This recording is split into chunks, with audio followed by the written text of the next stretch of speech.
However, I'll start with you first, actually, because I think that it's interesting. I think it's also so important. I want to get this from you as well. The fact that Wendy is such a central figure in this film. I mean, Wendy is always in, whether it's animated films or other, iterations that we've seen of Peter Pan, Wendy's been there, but this kind of like pushes her in, like, it's really like a movie between both Peter Pan and Wendy. So why do you think this was so important that she have like such a big role and get kind of fleshed out in this movie? I think it was really important because I think there was so much more to the character of Wendy that was never really delved into Mm-hmm. because I really do believe that she's such a strong leader and really is Peter's equal and has a heart for adventure. And but I think fans immediately recognized the girl that was scared to grow up on the threshold of being a young woman and had to learn how to deal with these responsibilities that she faced, especially as being a woman in the 19th century. Yes, yes, yes. I suppose the And and Alexander, for you, similar to how Wendy is fleshed out, I think that something in this one that's fleshed out as well is kind of like this dynamic between Peter and Captain Hook. We Yes. learn more about their feud and like why they disagree and like the beef that's there. So what can you tease in this film that you think kind of sets this film apart as far as developing more of a backstory for what goes on between these two characters? Well, definitely previous versions have just sort of brushed the surface in the fact that you see them fighting, trying to get one over the other. But definitely what David's done is he's managed to well, A, create a Neverland that you can really believe in, but also he's created a backstory for both of them, which is really fleshed out. Yes, yes. And also for both of you, what are some of your favorite memories from filming this movie and just like not only filming, but also like, I'm sure it was a lot of, nice stunt work and like just like things like that that went into preparing for this. Well, we had so much fun on set. We Well, did. on set and off set. Well, you mentioned stunts. So 2 months at the beginning, we spent prepping sword work and flying, and that was incredible. As we were both alternating in the same room, and it was so nice to sort of support each other along the way. I think that has to be some of the best time Yeah. that we had because we really got to bond with each other and watch each other work, which Yeah. was really important and super fun. Yes, yes. Well, it looked fun on screen as well. It looked fun on screen as well.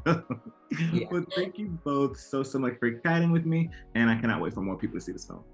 Thank you. Thank you. Bye. Have a good one. I wanted to ask, how have you felt about the feedback and the kind words that people have said about your casting? Because we're in a moment right now with you in this film. We have Hallie and the Little Mermaid. Her was Belle in the ABC Live event a while back. So how has all this love and feedback felt concerning representation and people saying like, because you're in this role, they feel seen? It feels so special because I think when I took on the role of Tinkerbell, I knew that inherently it's a bigger deal because I don't look like how Tinkerbell's looked before me. But, through the shooting process, I finished filming almost over a year ago. And then it was a very individualized kind of solo experience because it was me on a set kind of by myself when I was filming. And so I almost forgot what it meant until we started dropping posters and things.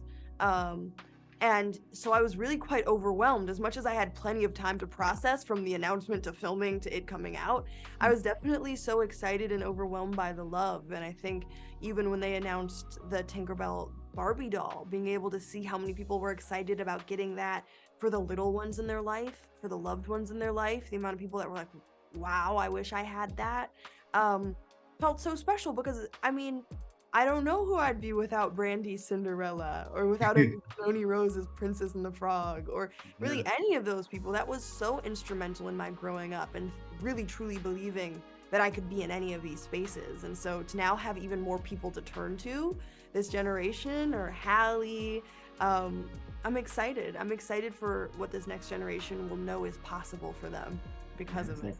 Absolutely, absolutely.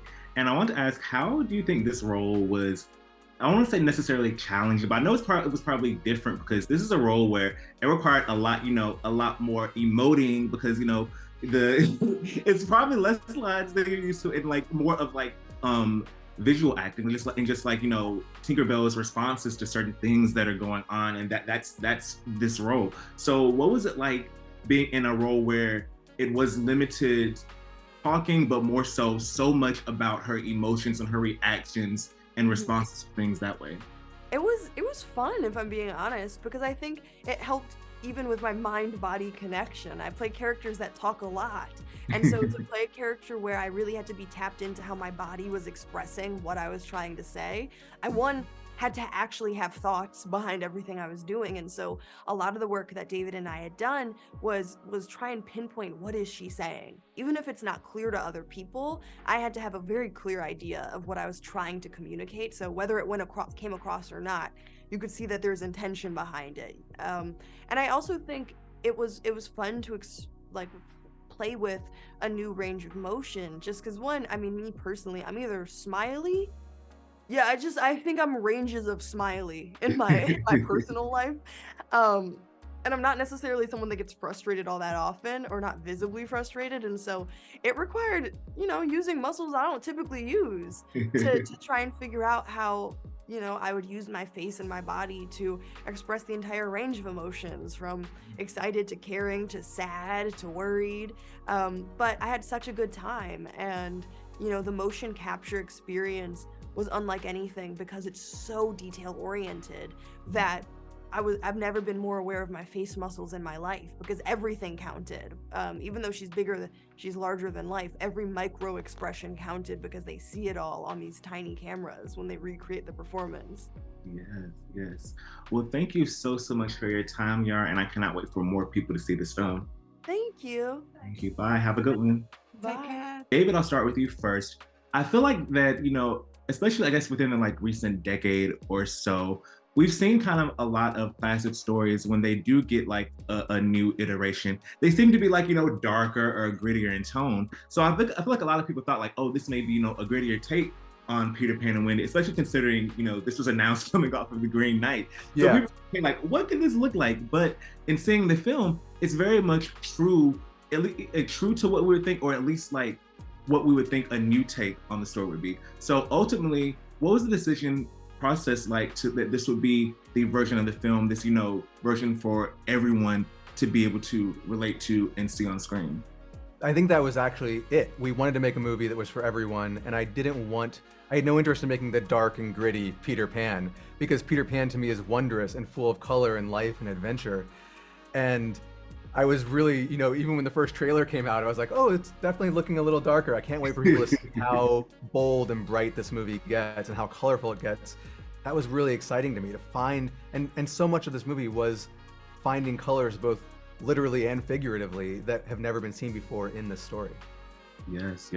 And Jude, for you, I feel like this film kind of explores this character in a way that we've not seen Captain Hook be explored on screen before. And I wanted to know, since it is a character that we've seen in so many different movies, animation, et cetera, did you set out to kind of stray away from the portrayal that we've kind of seen in prior projects? And ultimately, how did you make it your own?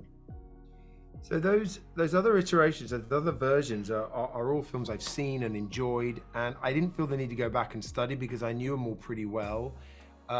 I was just more curious in the area that David gave me to look at Hook's past, what made him who he is, and to get into that. I went back to the book as well to look at the sort of descriptions of Hook as Barry saw him, and really I took that as my starting place, and I wanted just to make him authentic. I wanted to understand his anger. I didn't want it just to be fury for fury's sake, or meanness because he is the villain. I wanted him to be complicated and real. I thought that would make him more scary. I thought it would make him more threatening. I also thought it would make him more human and ultimately actually sympathetic. Yeah, yes. And David, how do you think the casting of these specific younger actors in this film, such as Ever, such as Yara, et cetera, how do you think that was able to, I guess, elevate of sorts, like these characters that we know, but I think there's something special to these versions that we got on screen that these specific actors inhabited. It really was one of those cases of just searching for the right actor who would not only inhabit the iconography that we all recognize, but turn them into fully fledged human beings. And for me as a director, so much of the work comes in the casting. I love just finding an actor who all of a sudden illuminates a character for me in a way that I, even having written the script, never considered before. And with Alexander, with Yara, with all of the lost children, and with Jude, I, in many ways, had the luxury of getting to rewrite the script for them once we cast them. And some of that rewriting was done just in the process of making the movie, just on set, not even changing the words, just all of a sudden seeing what they brought to it. And that is such a gift for a director, to have a cast that can illuminate a story that I thought I knew very well in a way that I hadn't anticipated, because they're bringing so much of themselves to it. Yes, absolutely. Well, thank you both so much for your time. I cannot wait for everyone to see this film. Thank you. Bye.